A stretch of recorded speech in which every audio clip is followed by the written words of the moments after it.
চশমাটা ব্যাগে নেই গো, চশমাটা দাও। তুমি ব্যাগটা বহুত ভারী হয়ে গেছে। দাও।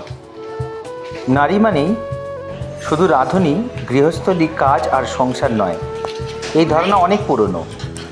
নারীও একজন পূর্ণাঙ্গ মানুষ, যার আছে স্বপ্ন, লক্ষ্য, প্রতিভা ও স্বাধীন সত্তা।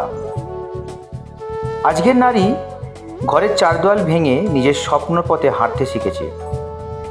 সে অফিসে কাজ করছে, ব্যবসা করছে, বিজ্ঞান, শিল্প, খেলাধুলা সব জায়গায় নিজের প্রতিভা ছড়িয়ে দিচ্ছে। সংসারের দায়িত্ব পালনও করছে। নারী নিজের পরিচয় তৈরি করতে পারে, নিজের ইচ্ছা, পরিশ্রম, আত্মবিশ্বাস তাকে এগিয়ে নিয়ে যায়। কারণ নারীও পারে নিজের স্বপ্ন পূরণ করতে এবং নিজের জীবনের পথ নিজেই গড়ে তুলতে। নারী কোনো দুর্বলতা নয়, নারী শক্তির আরেক নাম। যে নারী নিজের স্বপ্নের পিছু নেয়, তাকে থামানোর ক্ষমতার পৃথিবীর কারও নেই।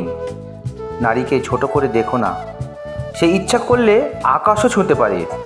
নারী মানে শুধু সংসার নয়, নারী মানে সৃষ্টি, সাহস আর সম্ভাবনা। যে নারী নিজের জীবনে নিজের মতো করে গড়ে, সেই সত্যিকারের স্বাধীন। আপনারা যে যেখান থেকে দেখছেন আমাদের দুজনের এই ভিডিও বা ব্লগ বলতে পারেন, তো আপনাদের ভালো লাগলে অবশ্যই কমেন্ট করবেন, লাইক করবেন এবং আমাদের এই ফেসবুক পেজটাকে ফলো করে দেবেন, লাইক করে দেবেন। ধন্যবাদ।